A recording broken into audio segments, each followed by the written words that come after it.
Dealings with the Dead, number 70. The pride of life, that omnipresent frailty, that universal mark of man's congenital naughtiness, in William Penn seems scarcely an earthly leaven, springing as it did from a comforting consciousness of the purity of his own.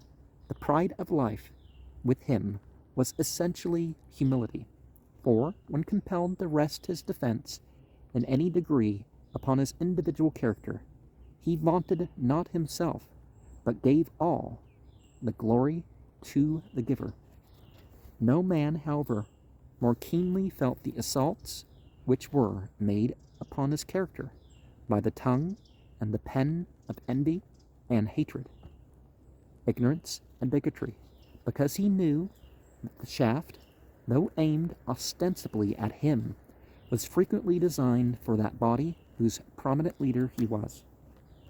In the very year of his father's death, and shortly after that event, he was seized by a file of soldiers sent purposely for his apprehension while preaching in a Quaker meeting house, and carried before Sir John Robinson, who treated him roughly, and sent him for 6 months to Newgate. In the course of the trial, Robinson said to Penn, "You have been as bad as other folks," to which Penn replied, "When and where? I charge thee to tell the company to my face." Robinson rejoined, "Abroad and at home too." This was so notoriously false and absurd that an ingenuous member of the court, Sir John Shelton, exclaimed, "No, no, Sir John, that's too much."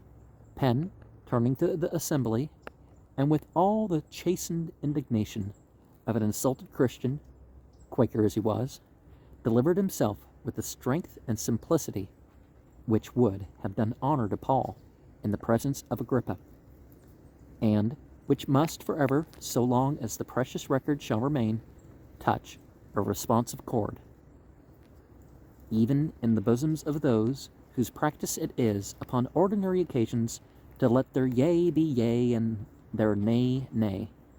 I am sure it would have cheered the old admiral's heart, and elevated his respect for the broad brim, to have heard the manly language of the Quaker son that day.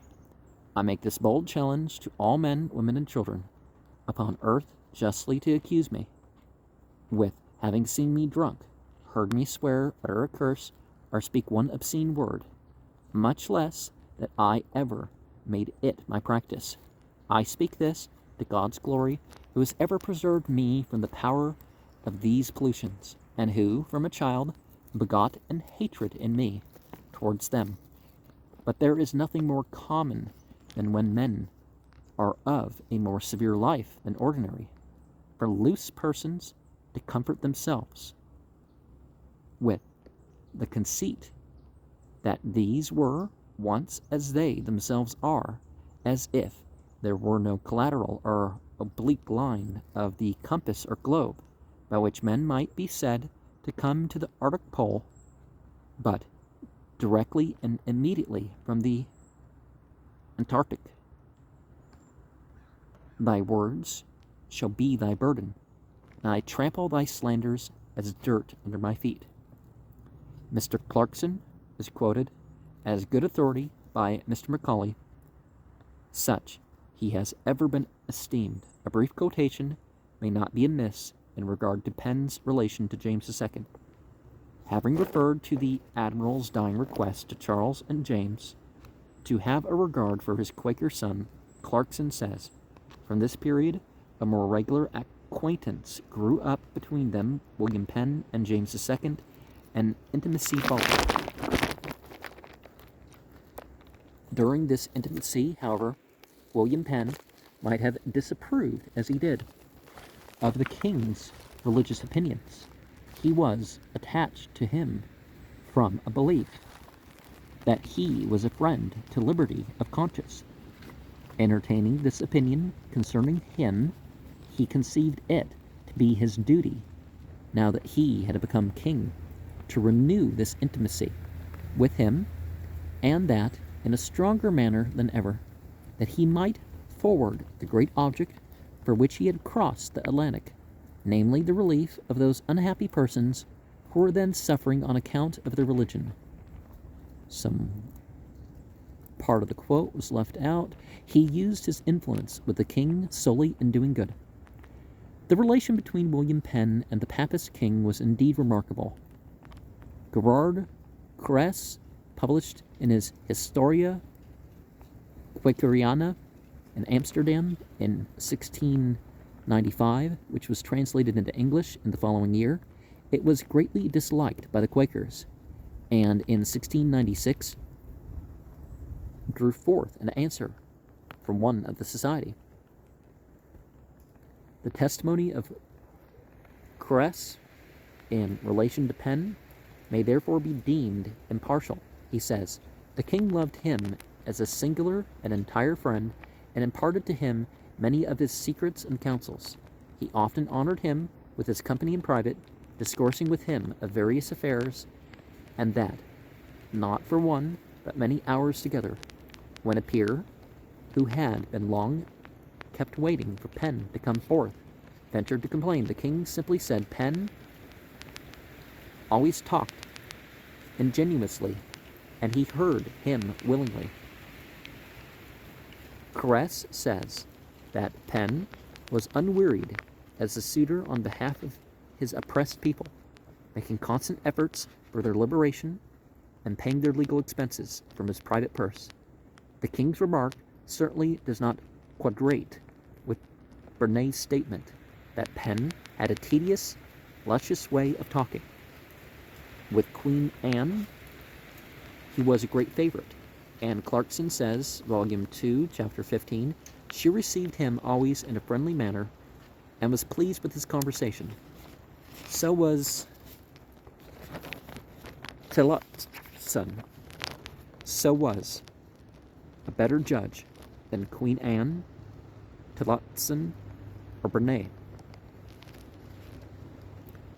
In Noble's continuation of Granger, Swift is stated to have said, "Penn talked very agreeably and with much spirit." Somewhat of Penn's relation to King James may be gathered from Penn's answer when examined in 1690 before King William in regard to an intercepted letter from King James to Penn. In that letter, James desired Penn to come to his assistance and express to him the resentments of his favor and benevolence. When asked what resentments were intended, he replied that he did not know, but he supposed the king meant he should compass his restoration. Though, however, he could not avoid the suspicion of such an attempt, he could avoid the guilt of it. He confessed that he loved King James, and as he had loved him in his prosperity, he could not hate him.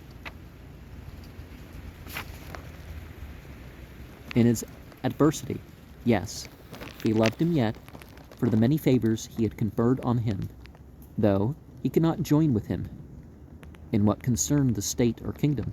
This answer, says Picard, was noble, generous, and wise.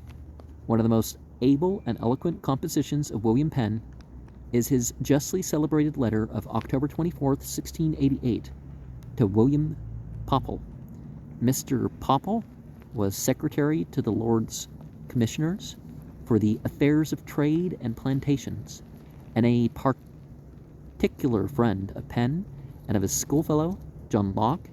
Had Mr. Macaulay flourished then, he would have had readier listeners to these cavils than he has at present.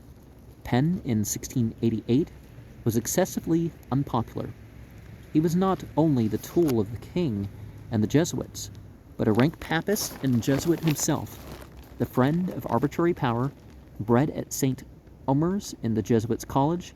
He had taken orders at Rome, married under a dispensation, officiated as a priest at Whitehall. No charge against William Penn was too absurd to gain credit with the people at the period of the Revolution.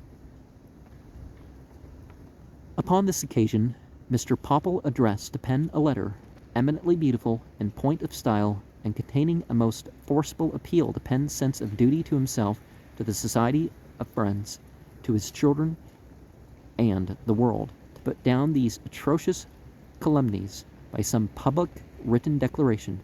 His letter will be found in Clarkson's Memoirs, Volume 2, Chapter 1. I truly regret that I have space only for some brief, disconnected extracts from William Penn's reply. Worthy friend, it is now above 20 years, I thank God, that I have not been very solicitous what the world thought of me, and so on. The business chiefly insisted on is my popery, and endeavors to promote it. I do say then, and that, with all simplicity, that I am not only no Jesuit, but no Papist, and which is more, I never had any temptation upon me to be so, either from doubts in my own mind about the way I profess, or from the discourses or writings of any of that religion. And in the presence of Almighty God, I do declare that the King did never once directly or indirectly attack me or tempt me upon that subject. Some words left out.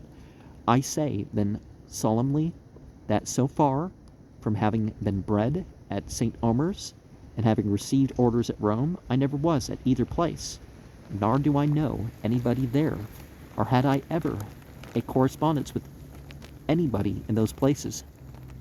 After alluding to the absurdity of charging him with having officiated as a Catholic priest, he adverts to his opinion of the views of King James on the subject of toleration, and in his honor as well as in my own defense, I am obliged and conscious to say that he has ever declared to me it was his opinion, and on all occasions when Duke, he never refused me the repeated proof of it, as often as I had any poor sufferers for conscience' sake to solicit it, his help for it. Some words of the quote left out. To this, let me add the relation my father had to this king's service, his particular favor in getting me released out of the Tower of London in 1669, my father's humble request to him upon his deathbed to protect me from the inconveniences and troubles my persuasion might expose me to, and his friendly promise to do it, and exact performance of it from the moment I addressed myself to him. I say, when all this is considered, anybody that has the least pretense to good nature, gratitude, or generosity must needs know how to interpret my access to the king. This letter contains sentiments on the subject of religious toleration, which would be highly ornamental if placed in golden characters upon the walls of all our churches. Our fault is, we are apt to be mighty hot upon speculative errors, and break all bounds in our resentments, but we let practical ones pass without remark, if not without repentance, as if a mistake about an obscure proposition of faith were a greater evil than the breach of an undoubted precept.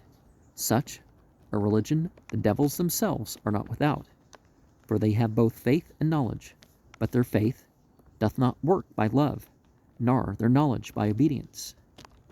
Some words left out. Well, people have different emotions about things. It's not about faith, love, hope, fear, hate. It's, you got to use some of each, right? Let us not think religion is a litigious thing, nor that Christ came only to make us disputants. Some words left out. It is a charity that deservedly excels in the Christian religion. Some words left out. He that suffers his difference with his neighbor about the other world to carry him beyond the line of moderation in this is the worse for his opinion, even if it be true. It is too light considered by Christians that men may hold the truth in unrighteousness, that they may be orthodox and not know what spirit they are of. And, well, if the opinion's right, the opinion's right, but sometimes actions aren't. Anyways, verily, this courtly Quaker, this tool of the king and the Jesuits, who was never a strong-headed man, was quite a Christian gentleman after all.